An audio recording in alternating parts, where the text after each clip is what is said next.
1979, SLV-3 satellite launch vehicle, I was the project director, mission director. My mission is to put the satellite in the orbit. Thousands of people worked nearly 10 years.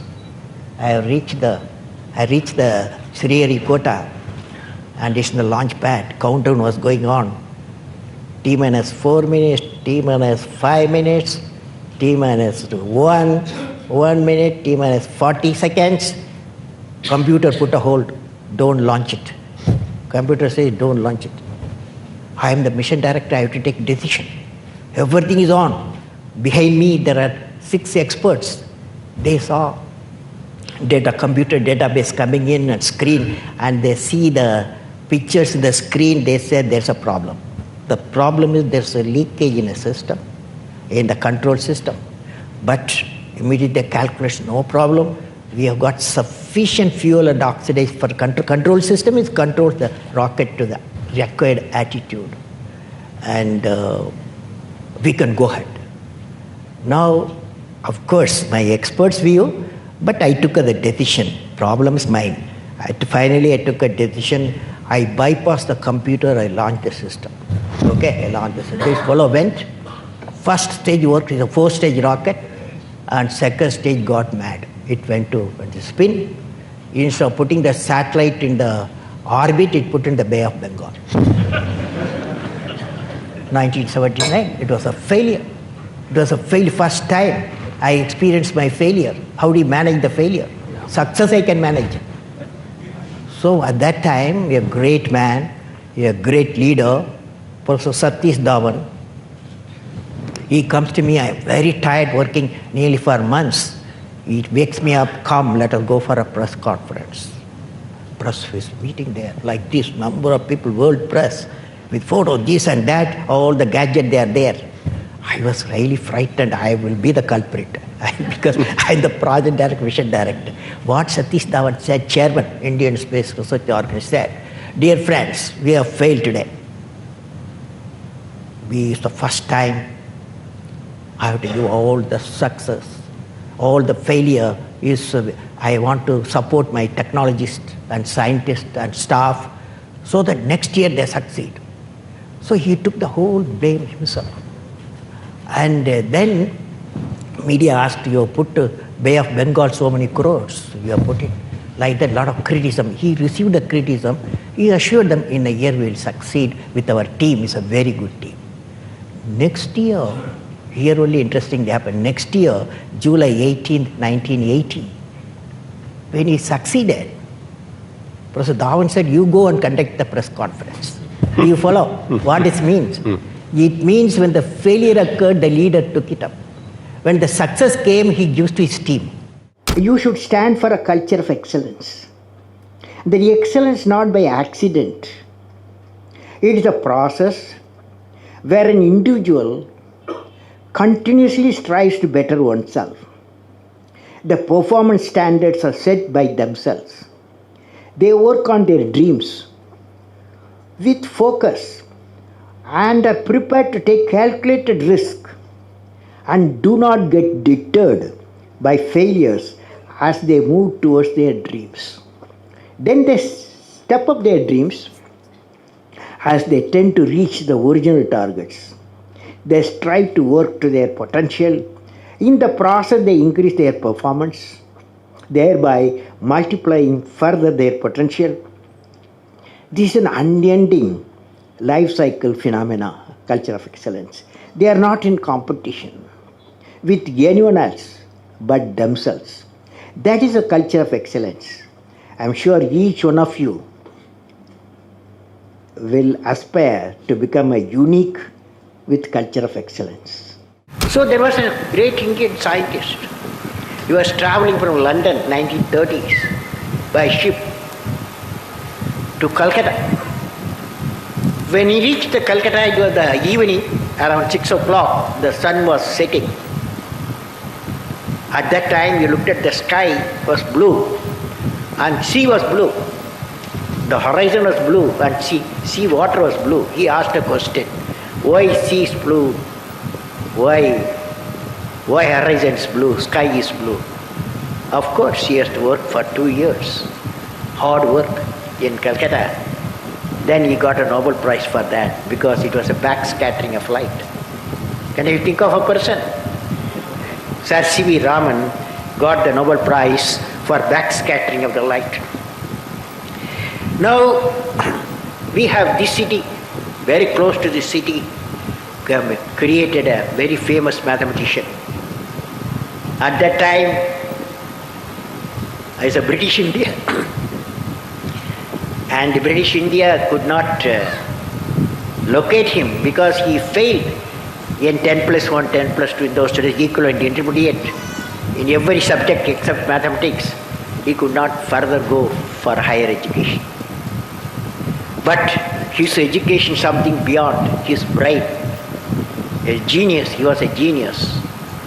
And somebody, a British fellow, located this genius in port officer in Madras, and his paper had been sent to Royal Society, and Professor Hardy saw that his paper, then he invited him. He became one of the greatest mathematicians of that century.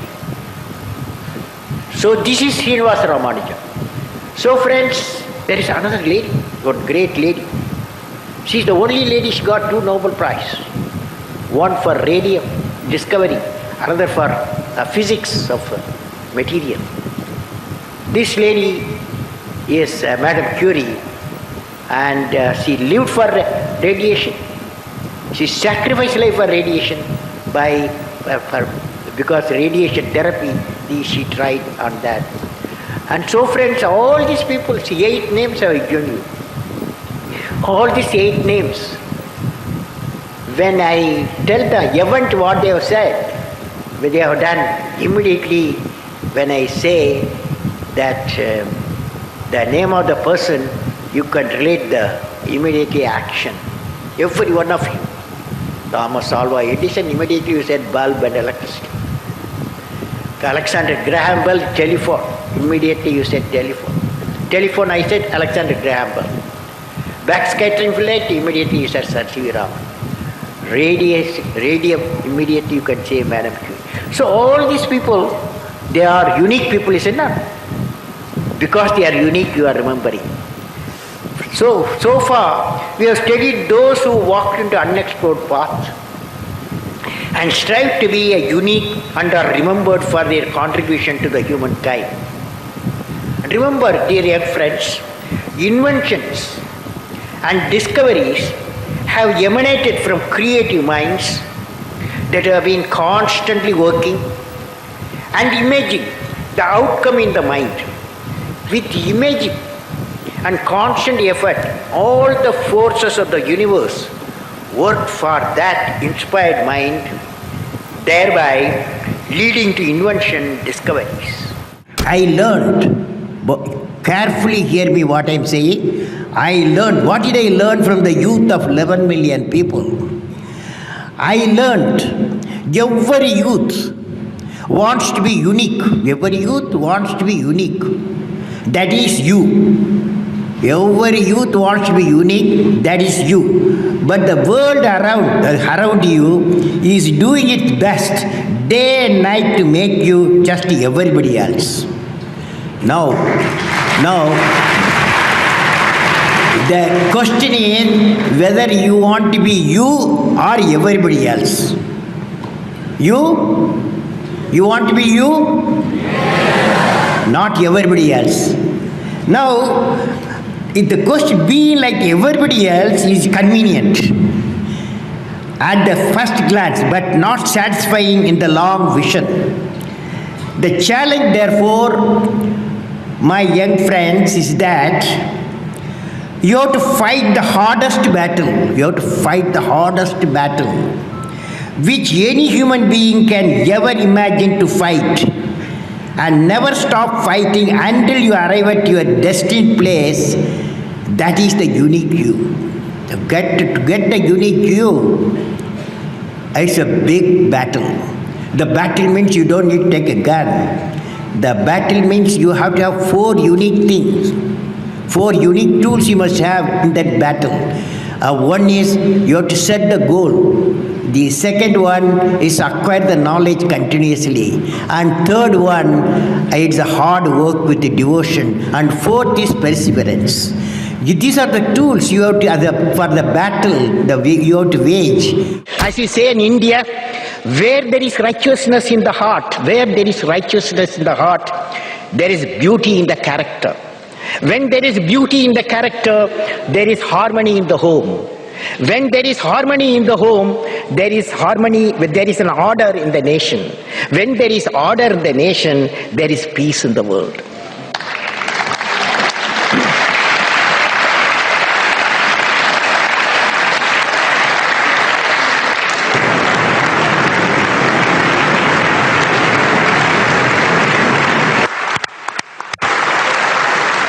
Mr. President Abdul Kalam, in the name of the European Parliament, I want to thank you for this important and inspiring speech.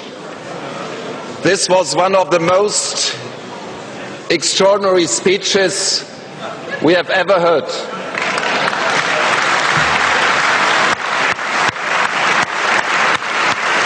From a statesman, scientist and poet, this is unique. All the best to this great nation, India. All the best to our cooperation between the great nation, India, and the European Union. All the best, Mr. President. Thank you guys so much for watching. I hope you enjoyed. I'd love to know which of the points resonated most with you. What are you going to change in your life or your business as a result of watching this video? Leave it in the comments below and I will join in the discussion. Finally, I want to give a quick shout out to Evan Sargent. I love your name, Evan, by the way. Evan, thank you so much for buying a copy of my book. It really means a lot to me. For those of you watching, you want a chance at a shout out in a future video, make sure to pick up a copy of the book and email in your receipts so we can keep track. Thank you guys so much for watching. Continue to believe, or whatever your one word is, and I'll see you soon.